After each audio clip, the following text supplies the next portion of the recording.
So by next month guys, mas bubongga pa ang tindahan nato kay na natay freezer o ref, no? Kay wa kuryente karon. So wala pay kuryente kay kanang dugay bitaw. Dugay i-process ang kuan pagpakunik og kuryente. Ana na karon lisod na kay dugay ang process. Arame!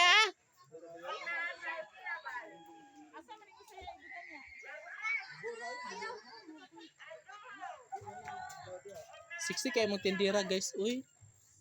Murag si Maui Taylor.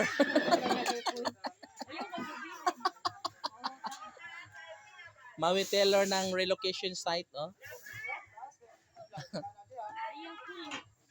Murag buko ni Tinay.